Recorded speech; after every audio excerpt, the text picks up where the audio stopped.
Akakiiko akateekebwawo okusunsulamu abo omukulembeze w'eggwanga babeera alonze ku bifo eby'enjawulo kagenze maaso n'emirimu gyako era nga n'olunaku olwaleero kaliko baminisita ab'enjawulo be kakakasizza okulaba nga bagenda maaso n'okukola emirimu gyabwe egyabalondebwako. Mu bamu ku bakakasiddwa mwe mubadde ne minisita avunaanyizibwa ku bya tekinologiya n'okuluŋŋamya eggwanga Chris Baryomunsi era ng'ono ategeezezza nga bw'aliko ensonga ez'omuggundu 3 z'agambye nti zagenda okusinga okutunuulira mu kisanja kino. Kubanga waliwo ebintu bingi gavumenti byekola policies ery'obuweereza naye n'osanga abantu tebabimanyi.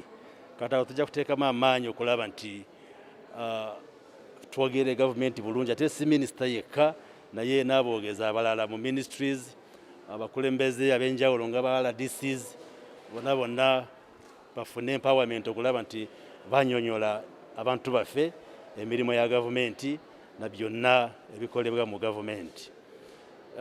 Ekitundu ekyokubiri kibeera kya communications technology. Kati tumanyi nti ensi etambulira ku tekinologiya. Ono era ayogedde ne ku mutindo gw'amawulire agafulumizibwa mu ggwanga g'agambye nti agenda kugeekaanya nnyo. Examine the laws which are available and do two things. One, make sure they are enforced, but 2, where there are gaps, we strengthen those laws through repeals or amendments through legislation so that we guarantee the freedom and right to express yourself, but also you exercise adequate responsibility by ensuring that what you air out, what you communicate is accurate and informative, not just falsehoods or Ono era ayogedde ne ku nsonga y'abangi ku bannamawulire okuba nga basasulwa bubi. Not be a challenge of media alone. I think the wider workforce, because maybe some of the labor laws which we have are not strong enough. Like we have not passed a law on minimum wage. So we shall address it, but in the context of the wider labor environment. But through we shall engage the media owners and the media practitioners to see that it becomes a fair deal for you to work for the media. I know, yes, there is that exploitation, but I think through engagement and where necessary and possible, through legislation, we should be able to address those concerns. Ate ye Minisita Frank Kajiji tumwebaze eyalondebwanga minisita avunaanyizibwa ku by'obulimi obulunzi ssaako n'obuvubi naye olukakasiddwa ategeezezza nga bw'agenda okutandikira kulwanyisa eddagala effu erireetebwa ku katale. Obulwadde obw'ebisolo n'ebirime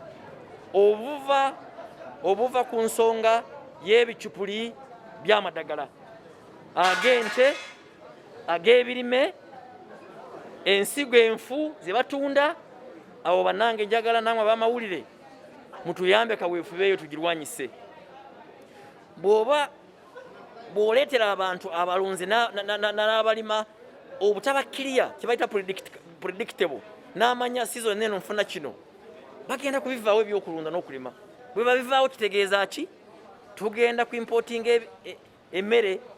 Ono era asabye n'abavubuka okwettanira ennyo eby'obulimi kibayambe okulwanyisa n'okumalawo ebbula ly'emirimu mu bo erisusse. Katira abavubuka banange nange nkyali mu buvubuka ntonotono tuleke kulaba agriculture nga omulimo omukyafu omukyamu ogw'abataasoma.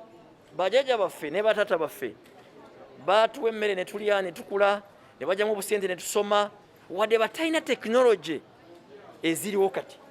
Minisita omulala akakasiddwa yavunaanyizibwa ku nsonga z'e Karamoja ng'ono ye Mary Goreti Kitutu ng'olumaze okukakasibwa. Ono alaze obweraliikirivu olw'okubanga abantu b'e Karamoja tebamusuubira kukola ku nsonga zaabwe nga bwe bazeetaaga. Ono n'agenza okuvaayo bw'ati nga sabbiiti ewedde ababaka ba paalamenti abava mu kitundu eky'e Karamoja baali baalaga obutakkaanya olw'abaminisita bombi be baalonda kukola ku nsonga z'ekitundu kyabwe kyokka nga si gye bava. Naye kye njagala okugamba baganda bange ab'e Karamoja nti oba waliwo omuntu amanyi Karamoja baneesige kuba nze manye ekiri wansi awa Karamojja n'ebbula ly'amazzi manyi lwaki amazzi gabula olaki ate manyi we gali oba tulina okusima kati baneesige kubanga nze ndi muna sayansi ate n'ebyokukubiriza abantu okuva mu bwavu ndowooza nange muyinza okukikakasa nti nsobola.